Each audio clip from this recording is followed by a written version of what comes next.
What up, welcome to episode BrandonJaneauShow. As you know, I am Brandon Janeau, and like always on all podcast platforms over BrandonJaneauShow. Social media, Instagram threads, real Brandon Janeau Show.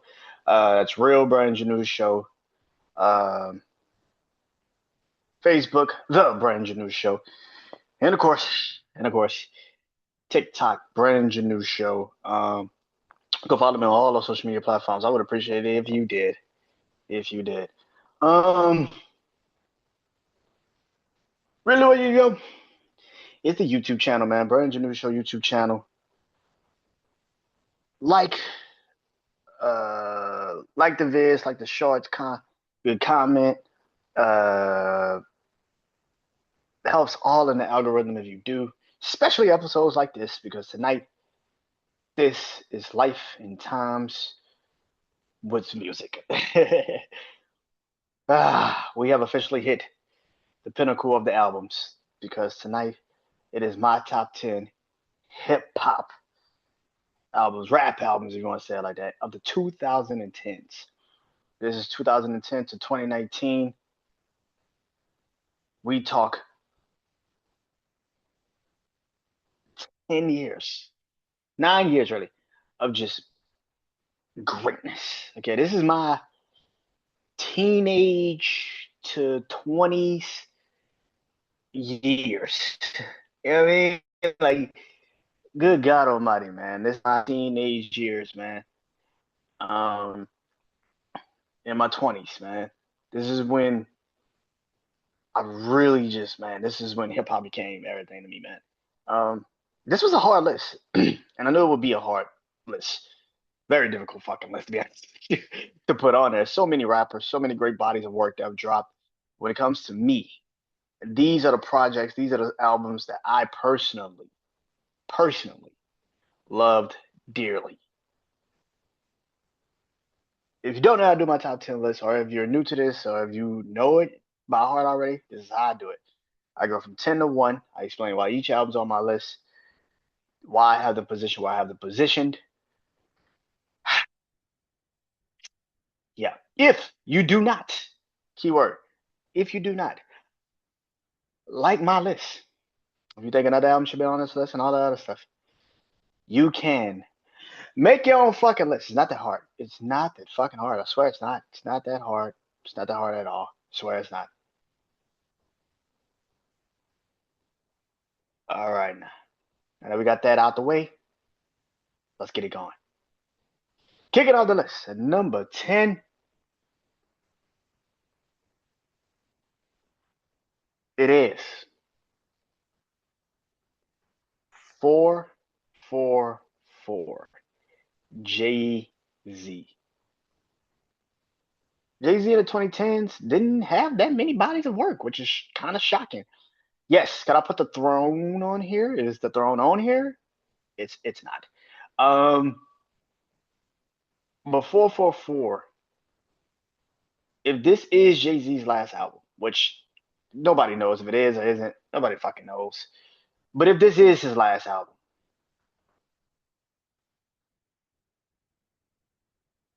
it's a one hell of a way to go out. I mean, this album was phenomenal. Um, you had the story of OJ, you had Family Feud with him and Beyonce. You had what else you had on there?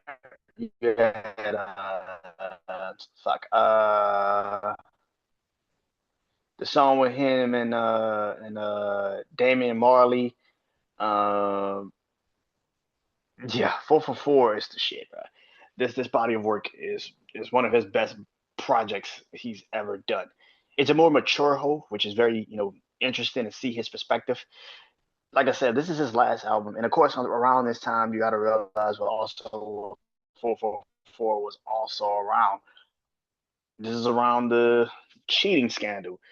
Did he cheat on Beyonce? Did he not? This was well, technically he did because he admitted to it.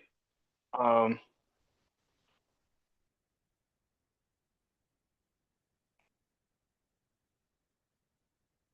sorry, but technically he did. Technically he did. But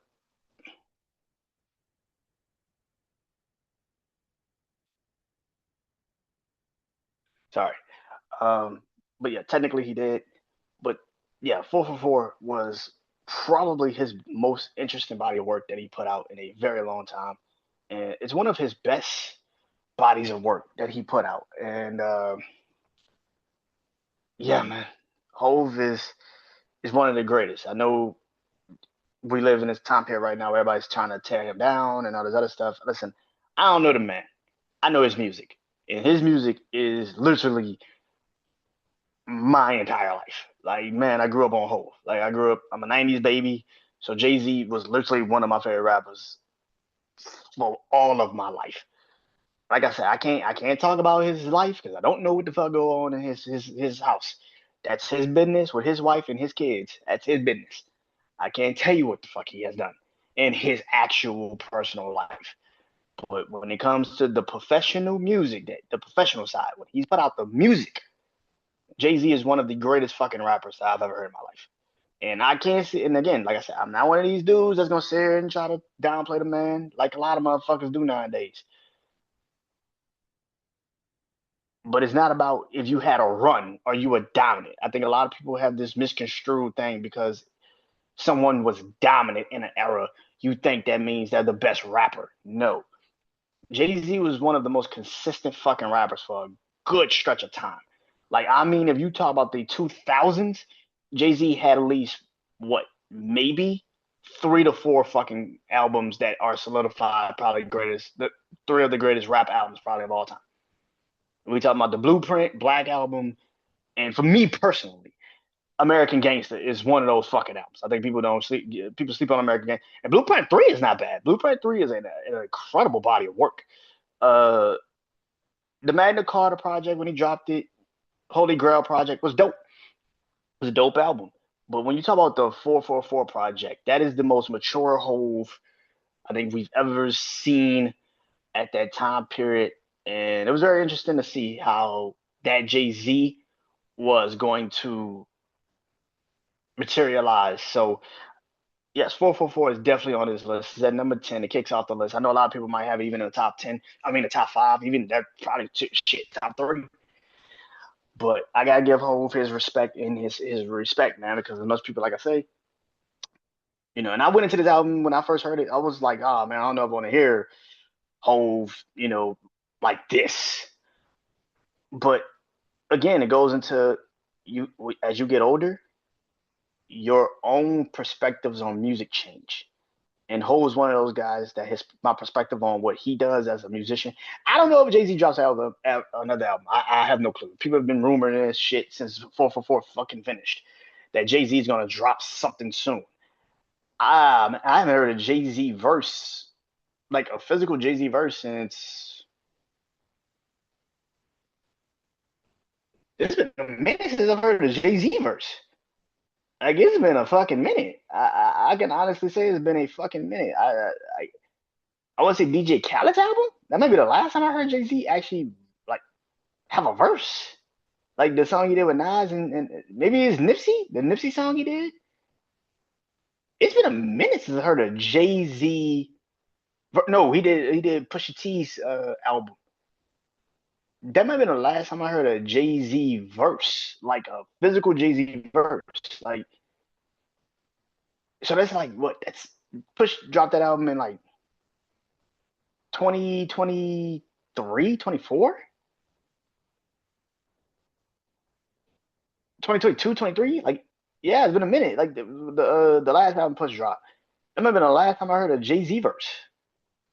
Damn, that when you think about it, it's been a minute. Hov used to drop music nonstop in the 2000s, and now he just gradually just stopped making music. Which when you basically own half the shit, it's kind of hard to make music all the time. So yeah, but yeah, 444 kicks off the list at number 10. Number nine. Number nine.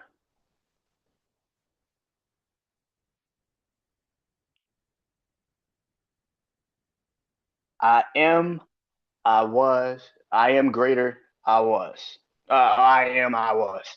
21 Savage. Some people call this blasphemous to have 21 Savage in front of Hove, and I get that. But when you talk about the bodies of work, this is my favorite 21 Savage album. I know a lot of people say it was Savage Mode or Savage Mode 2 or there's other albums like that. But for me personally, this is my favorite fucking this is my favorite fucking 21 Savage album. It showed the maturity in 21 Savage, which is rare. You know what I mean? Like 21 Savage maturity was shown in this album. This when he finally became that rapper, that lyrical rapper that a lot of people was like, okay, he wasn't talking about the same old shit. It was kind of like, okay, this dude kind of got a little bit more oomph to this shit. I always listen to 21 Savage, but this was the first time that I physically sat there and actually paid attention to his album. And when you got a lot with J. Cole on there, you got Ball Without You, uh, what it Monster with Childish Gambino, uh, Project Pat and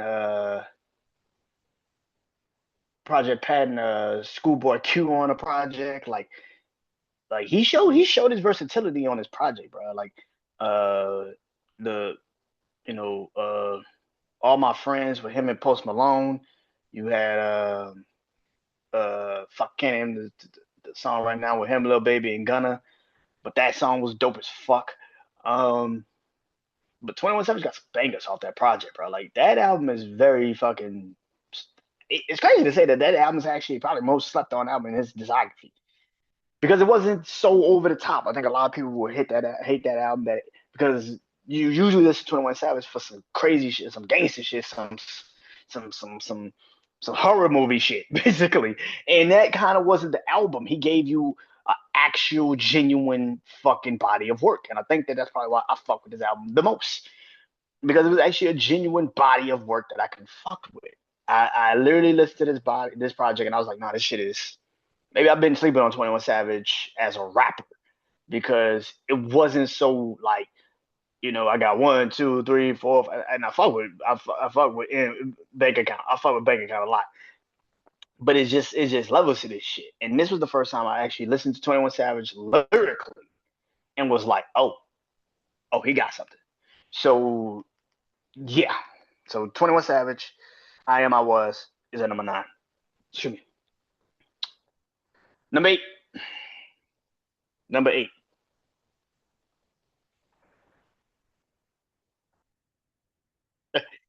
Number 8. To some people, what I'm about to say might be blasphemous. What I'm about to say might be blasphemous, but we shall see. At number 8, it is Damn by Kendrick Lamar. It's not that Damn is my album that I pick for Kendrick Lamar because that's my favorite Kendrick Lamar album. I think the blasphemous part comes with Kendrick being 8. It's not just the Damn album, it's the fact that Kendrick Lamar is also 8 on the list. I think Kendrick is a dope ass rapper. I do. I think he's an incredible album. And this album is the album for me. I think that this was the album that I realized that Kendrick could be, if he really wanted to, radio friendly. If he really wanted to be the guy, he can really be the guy. Now, we now see that when you force him into that spot, it isn't genuine. It doesn't feel right. But this was the album where I feel like he was really trying to actually give you the commercial album. He was trying to give you the commercial success. And it fucking worked because it actually was good. This shit was fire. I've always said Kendrick puts out the best collection of body of work on an album of this generation. There's not a lot of artists that can do what a Kendrick Lamar does in an album sense, especially when it comes to rap. Kendrick is one of those guys where he can drop a body of work and you will listen. You will listen. Like I said, I'm not a fan of GNX. I just don't like that album. I just felt like he was forcing himself to do something he's not accustomed to, and so it just felt like he was just forcing himself to do that. And I felt like that wasn't the right time to fucking do that. But he did it, and it's cool, and okay, cool, like what it is. But I know people say it's To Pimp a Butterfly. I'm gonna be honest, man. I've always said this. I like To Pimp a Butterfly as I've gotten older. But when it first dropped, I wasn't checking for no To Pimp a Butterfly. Neither was most of you. Most of us wasn't checking for To Pimp a Butterfly. That shit grew over time. Good Kid, Mad City is a dope body of work. It's just long as shit. Just long as shit.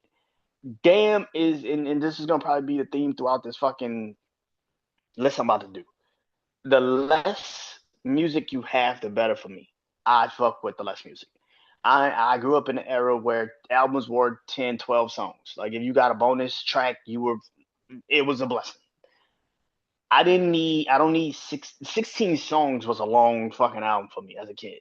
Like 16 songs, my nigga, what you doing? 18 was just like, oh my God, that's a car ride. That's a car ride.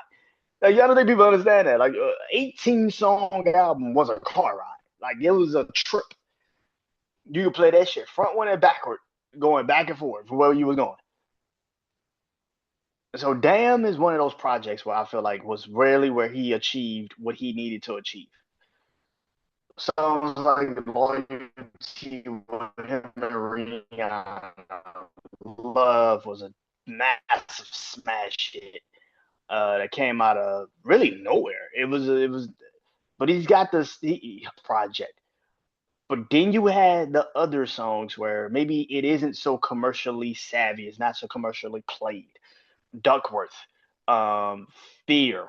You know, he's got songs on his body of work. Yeah, yeah, yeah, yeah, yeah, yeah. Like I gotta say it like that. Pride. You know, he got songs on his body of work that's a little bit different, but it still hits the mark. And I think that that's kind of why I like Damn a little bit more than I like Good Kid, Mad City, or To Pimp a Butterfly. It just feels like it hits. It still gives you the Kendrick, but it feels like it fits him perfectly in his own spectrum, in his own realm, and that is why Damn is at number 8. Number seven. Number seven.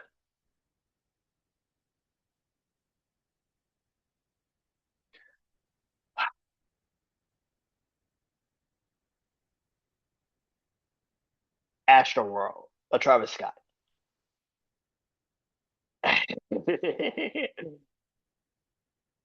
Astro World. Now this was hard. This was one of those rare ones where this was a little bit more difficult than I want to let on. Travis got 2 albums that I fuck with heavy. 3 really. Rodeo is my shit, but I don't really listen to Rodeo like I listen to uh Birds in a Trap, Same McKnight. I don't like that album. Going back listening to that album, it just put me back in a time period where I was listening to that album a lot, and I was like, "Oh shit, that song's on this project, but this album's on."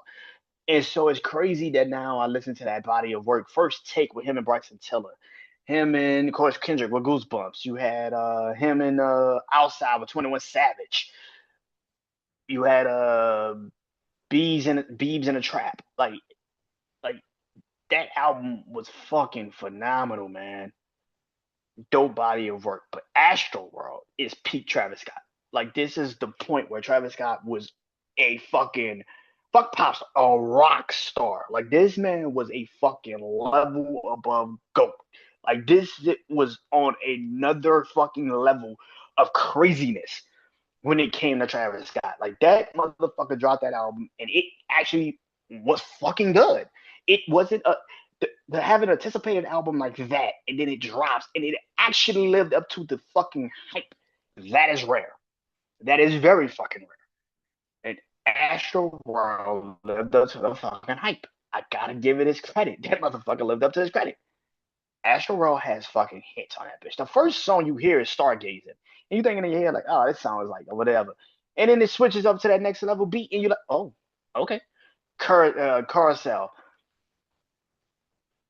You got so many fucking songs on this project, bro. It's fucking crazy. Sycamore with him and Drake. Uh uh got Sycamore, Yosemite. Like, bro, this motherfucker got songs on this fucking project. Skeletons. Oh my god. Him in a week. That might be one of the most listen, man. When I first heard Skeletons, it's so fucking dope. I wish that song was longer because it deserved to be longer, bro. Um, that body of work is crazy. Astroworld is one of his most solidified albums, and it's probably gonna be the album where everybody remembers when Travis Scott was just the fucking dude. Like this album is fucking goated. I can still listen to this album and fucking listen to it and still be like, nobody's touching this body. Nobody's still touching it out, bro. Like this is ridiculous. So yeah, man, that's seven. And number six, closing out number six, it is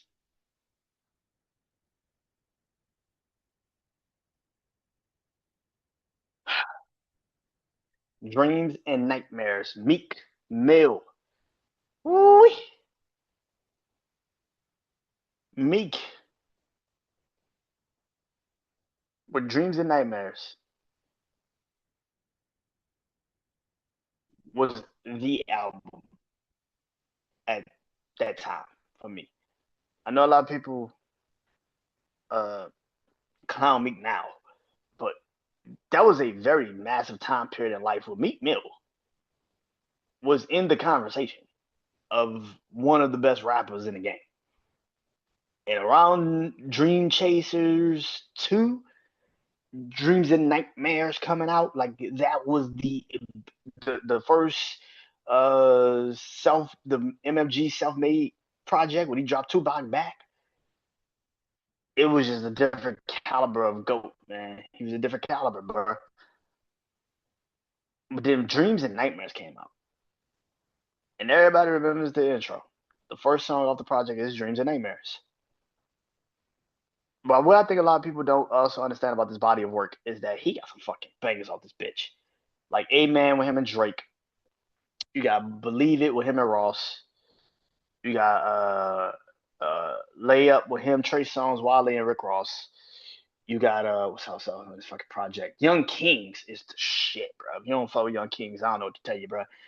Young Kings the shit. Young Kings, uh, Polo and Shell Toes. I'm literally trying to go off of fucking memory of this album right now, and I think I'm doing pretty well. Maybach Curtains with him, John Legend, Rick Ross, and Nas. Um, what else you got? I mean, Burn. Even though Burn was off of Dream Chasers 2, he put it as a bonus track on here. Um, Yeah, man. Yeah, Dreams and Nightmares is a phenomenal body of work. I think people don't give it its proper context and proper credit. Like I said, you only know this album by the intro. That's all it is. But if you actually go back and listen to this fucking body of work, this album it has stood the test of time. If you actually listen to this album, it's a dope fucking body of work, bro. Like I don't think anybody really gives Meek Mill his proper credit for his albums. And actually, to be honest with you, man, he had a good album run, like a good stretch of album runs. Like I think people don't give him his proper context on how good his album run was. Like he has some bodies of work that was phenomenal, bro. So yeah.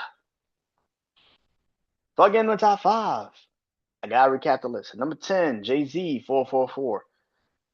Number 9, I Was, 21 Savage. Number 8, Damn, Kendrick Lamar. Number 7, Astroworld, Travis Scott. Number 6, Dreams and Nightmares, Meek Mill. Kicking off the top five. Kicking off the top motherfucking five.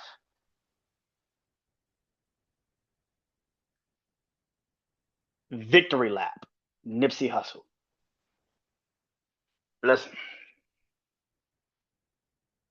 as a man, I was a fan of Nip from the first time I heard Killer with him and Drake. And that was like 2009. Him finally dropping Victory Lap. Finally dropping his body of work. This man been promising this album for like a decade. And then he finally got a chance to finally drop it, bro. And for 10 years, waiting for this body of work to drop. This album, this moment in hip hop history for this for Nipsey Hussle. It did everything and more that you needed it to do. Victory Lap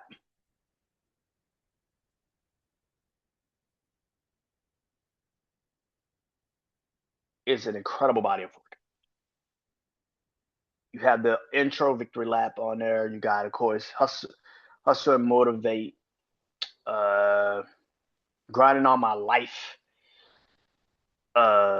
Stolen, uh, Make $1 million While You Young, Stolen Bases, uh, of course, the iconic, legendary Blue Laces 2. I mean, my God, that fucking song is fucking priceless. Double Up. What? Double Up. What? Hey, look at bro. Right Hand of God. That's the bonus track. So it's Double Up, actually. Um, Real Big with him and Marsha Ambrosius. Man, look here, bro. Man, look here, bro. Anybody that tries to play like Victory Lap ain't that out, bro. I don't know what to tell you, bro. YG on the body of work. Kendrick Lamar on the album. Man, that album is solidified, bro. Like, my God, bro. Talking about an album that you can go back and listen to, and it'll feel like the day you first heard it. That's Victory Lap. It's Victory Lap, bro.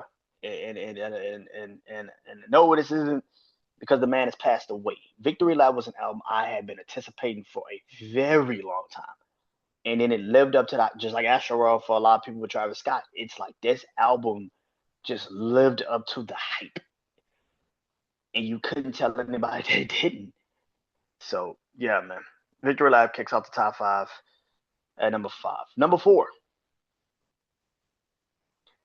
Teflon Dime, Rick Ross.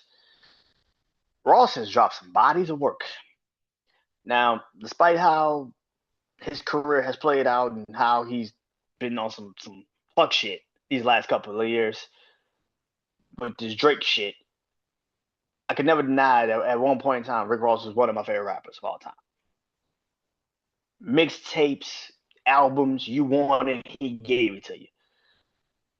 Teflon Don is a fucking legendary body of work. It's fucking solidified. You had I'm Not a Star, MC Hammer with Gucci. Man, you had some fucking hits on this body of work. Live Fast, Die Young with Kanye. That beat is fucking bananas. Uh, Freemason with him and Hove and John Legend. Tears of Joy with him and CeeLo Green. My God. Listen, man. I ain't gonna hold you, bro. I ain't even gonna hold you. Tears of Joy by him and CeeLo Green is probably one of the best fucking songs he's ever put out in his life. Done deal. Like, my God, bro. Everybody knows Aston Martin music with him, Drake, and Christian Michelle. All the Money in the World with Raphael Sadiq. I mean, man, look here, bro. This album, man, look here, bro. When I tell you these names and these track lists, you're gonna be like, oh shit, BMF with him and Styles P. I think I'm Big Meech. Woo. Larry Hoover. Woo. Getting what? Woo. Hallelujah. Boy, under One Nation. Under God. Real Nick. Man, look here. Look here, man. Look here, man. Look here, man. look, look here, man. Look here, man. I'm trying to tell you. I'm trying to tell you, man. This kept like dying, man. That shit, you would think that shit ain't nothing. Maybach Music 3 with him, T.I., Jadakiss, Erica Badu. Bro, look here, bro. Look here, man. Look here, man. Mafia Music 3 with him. Oh, my. Maybach Music 3 with them. Oh, my God. But that's all on one album. If you would literally go back and listen to this album, you'd be like, this motherfucking album is fucking solidified. This shit is a banger. It's a fucking banger, bro. Like, that shit is bananas, bro. He super high with him and Neo. Bro, Lord have mercy, Jesus Christ. Man, look at that album is, bro. Like, you can't tell me shit about that album. Teflon Don is the shit, bro. Fuck what you talking about. Fuck all that shit y'all talking about. Ain't got no place for that bullshit over here. Teflon is Don is the shit. And it's at number 4. Number three. You knew he was coming. You knew it was coming. My Beautiful Dark Twisted Fantasy by Kanye West. You want to talk about production on an album? Like I'm talking about like top tier production on a body of work.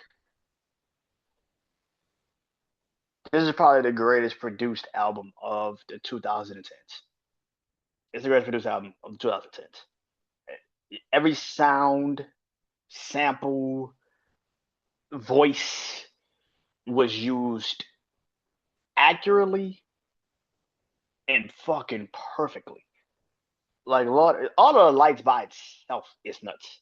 You find out all the fucking artists that was used in all of the lights, it's like 20, 30, 40, 50 of these motherfuckers. And all of the lights. It's like 50 fucking artists on all of the lights. You wouldn't even know that.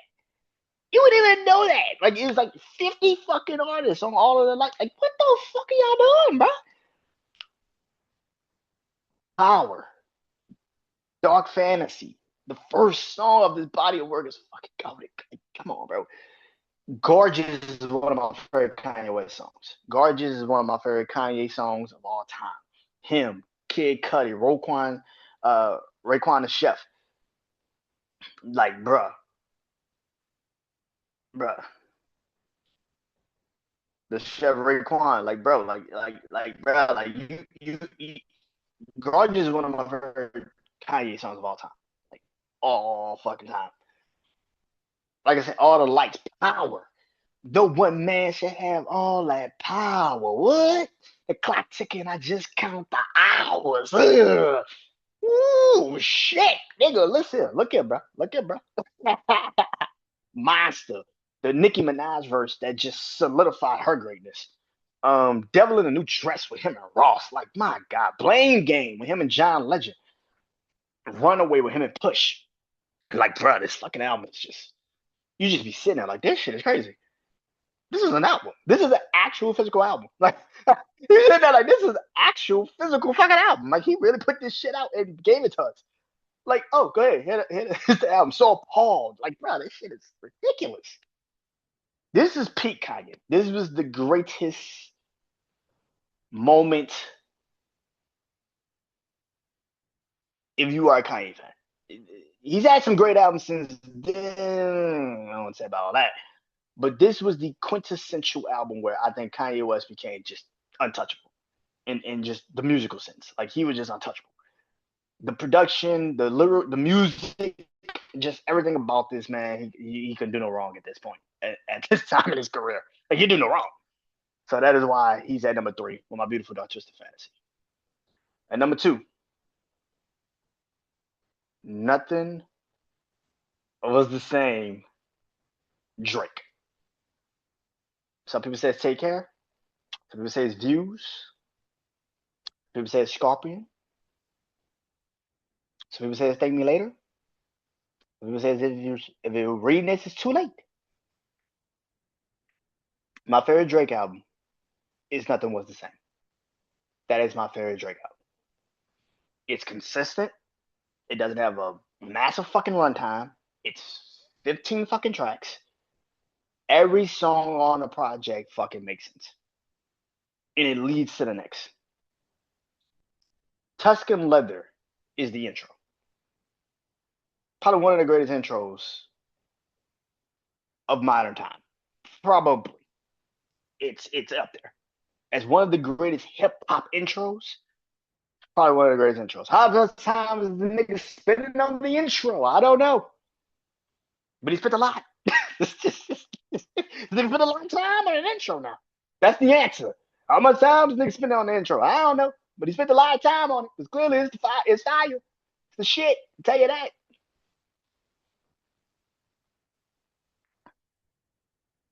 Furthest Thing is the perfect blend of Drake rapper and Drake singer. Like Furthest Thing, I don't think you understand how Furthest Thing is the perfect blend of both of those. The first half he's singing, the second half he just goes the fuck off on a lyrical just assault to the beat. It's just ridiculous, bro. Started from the bottom. I remember when this song first came out, bro. I was amped for this fucking song. Started from the bottom, came out I think around my birthday. This was 2013. I think February might have came out like February 2nd because Drake was planning something. No, everybody's like, "Oh, Drake's coming soon," and then he just dropped his fucking song. It was just like, whoa. I was on hot new hip hop. I was on hot new hip hop, and I heard Zombie on the track. Started from the bottom, now we're here. I'm just like, this shit is a hit. This is a banger, bro. And I graduated in 2013, so I remember this song like it was yesterday. Like starting from the bottom was the shit the moment it came out. Like it was just a different level, bro, to this shit. Too much was Sanford on it, man. Look at bro. Like we're not about to do this. We're not about to do this. For from time with him and Janae Aiko. From time with him and Janae Aiko. I wish they would have did more music together.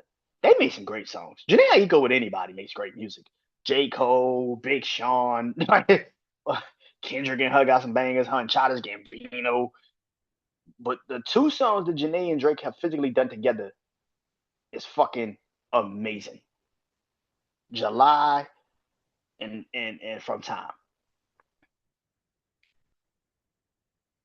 Of course, Just Hold On, We're Going Home, obviously. But you got songs on there that only Drake fans really fuck with, like Connect, like Connect, like Connect.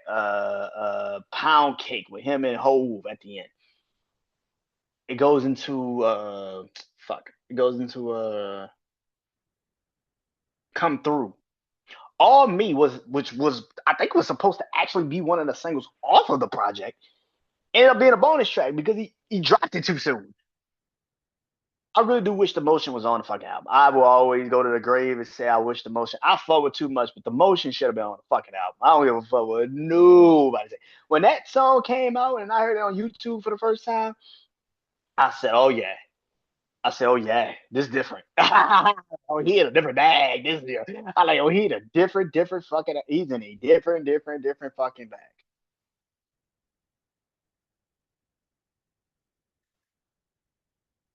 Yeah, man. Yeah, man. Nothing was the same about Drake. Is just fucking different, bro. I'm sorry, bro. It's fucking different. I know people, even the song that probably you won't even really listen to like that, which is like 305 in Miami, 305 to My City, which is not a bad song. It's just, Detail kind of fucked his own career up. Um, Even the songs you probably wouldn't listen to on that album, you would listen to it. Like if you played it throughout, you would fuck with the album. Like you fucks with the album. So nothing was the same as at number two on this list. But at number one, you know it's coming.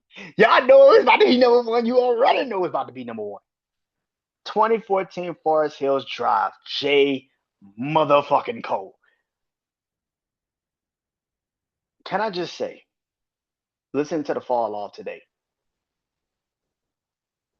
When this album came out, I mean, this body of work dropped.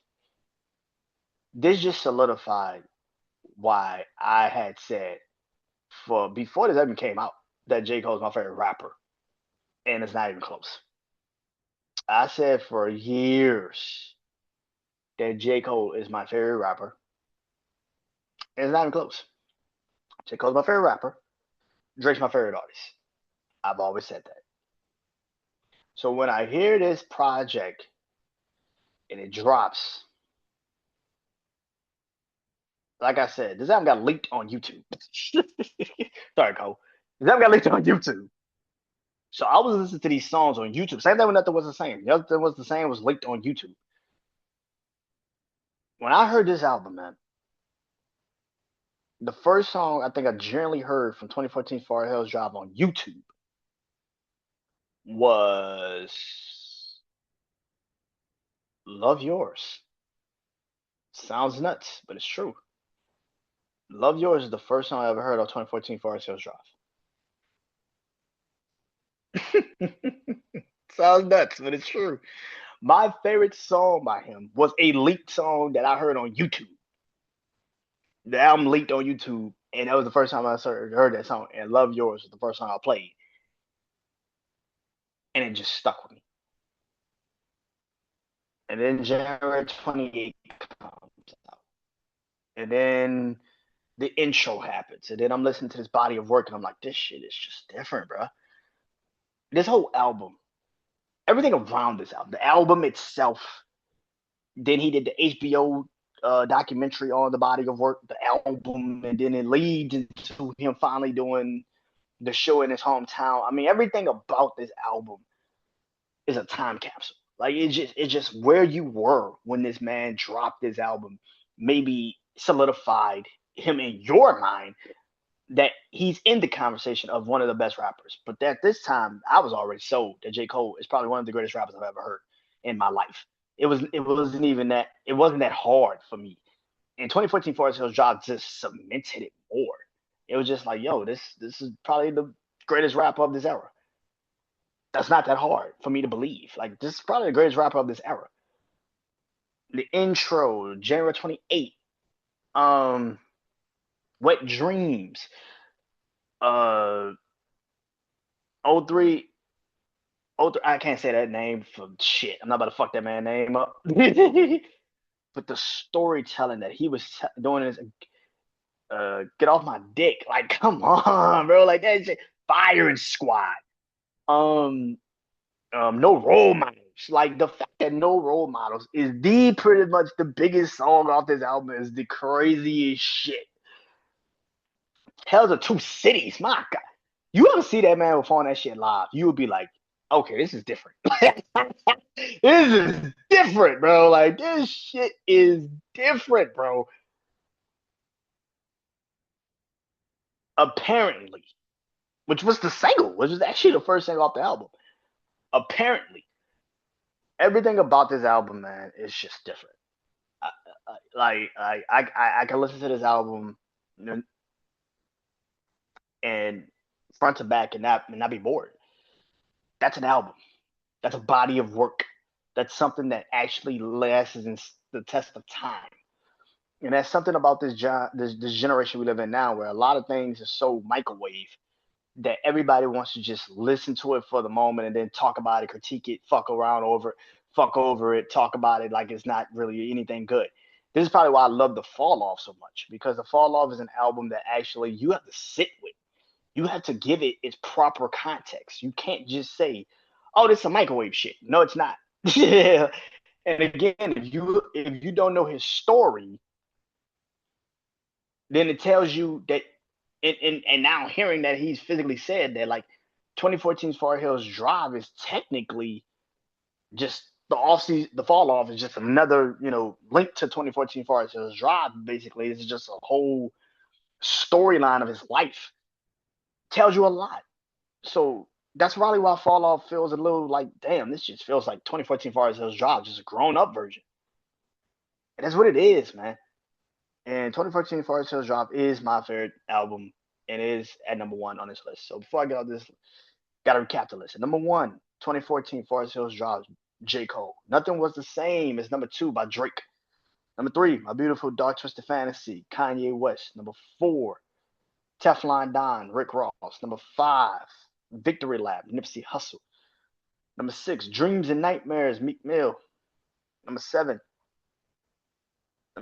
Astro World, Travis Scott. Number eight, Damn, Kendrick Lamar. Number nine, I Am, I Was, 21 Savage. And number 10, 444, Jay-Z. Next week, I take a trip back to R&B. My last R&B list. And that's my top 10 artists of the 2010s in R&B. Who will last the test of time? Who will be number one? Who will be on the list? Stay tuned for next week. That is next week. Until next time, I am Brandon Janeau. Go listen to all of these albums. Peace.